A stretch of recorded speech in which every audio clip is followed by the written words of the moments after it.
Professor, we know that you're personally focusing on demography, aging, and population policy topics, and I have also joined one of your latest Zoom talks about the Asian population problem. In SHSS, we know that many other great researches and projects are being conducted. What is one of the most mind-blowing researches or projects you have came across in HKUST, and what would you like to say to students who actually want to pursue maybe some further research or projects in terms of social science as well? Yeah, well, actually, I think maybe one of the most, exciting projects at the moment is something that we would not associate with our university, which is about gardens. This is a really fantastic project that I've actually been involved in a little bit myself.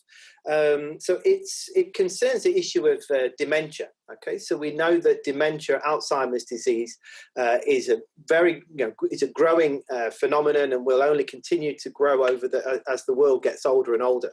And in very late stages of dementia, of course, it's very difficult. It's very little that can be done to help many people, right? Because drug development is struggling to get anywhere.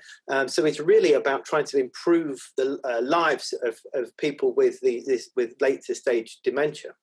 Now, of course, we know that horticulture therapy, so being involved in nature and in gardens and things like that, has a very long history. But of course, it's very difficult for you to get around if you are not very mobile, then going around planting and walking around gardens and things is very challenging. So that's where this literature which talks about Japanese gardens, because the difference between a Japanese garden and a Chinese garden is a Japanese garden, you would tend to sit and look at it. It's like a Zen garden that you observe it. And so, these can be enjoyed by just staying in one place. And various studies have shown that these Japanese gardens actually have remarkable, there is a reason why they're built like this for anybody else, but particularly for people with dementia and Alzheimer's, this can have a very calming effect, even more so than any kind of drug, right?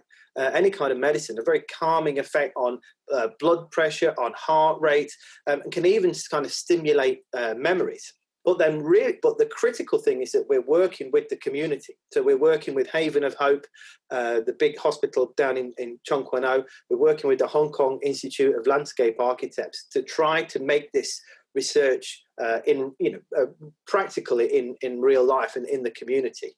And in fact, actually, if you want to go and take a look, we have a hidden Japanese garden on the 4th floor. If you go to the engineering commons, the engineering department, you go up to the 4th floor. Stuck in between the labs there is a little Japanese garden where we've been doing some where ECE have been doing some experiments with students.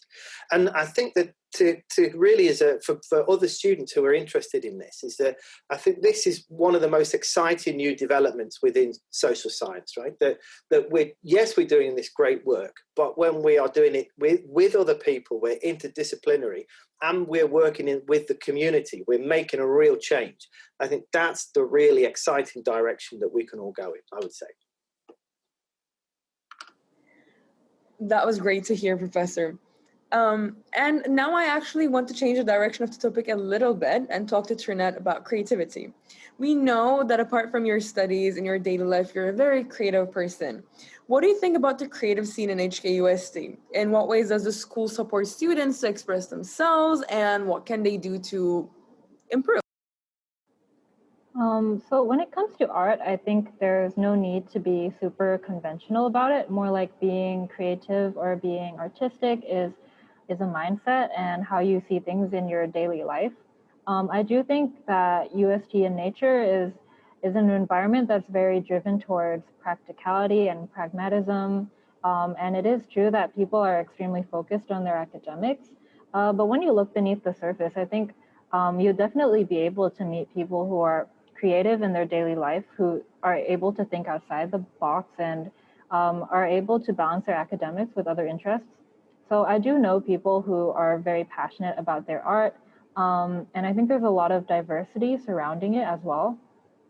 For example, I know someone who's an engineer, but he can use this knowledge towards creating fashion accessories. I also know someone who studies management, but she commissions digital artwork and she sells stickers and keychains, which is also really cool.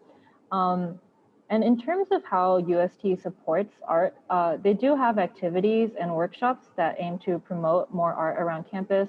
For example, I know every year UST has a photography competition. I think it's usually put up around LG1, which is always really nice to check out. And there's also always some random stuff popping up on campus. Like I know that I actually discovered one of my favorite Hong Kong artists called Dusty Kid through a pop-up that they did in the concourse. And there's also programs like Sight, which would also allow you to sort of follow your own passions and make your own projects. But I think that these are not really advertised enough. So if I had a suggestion for UST, it would be definitely to kind of get it out there more so that it reaches more people and so that more people can participate in this.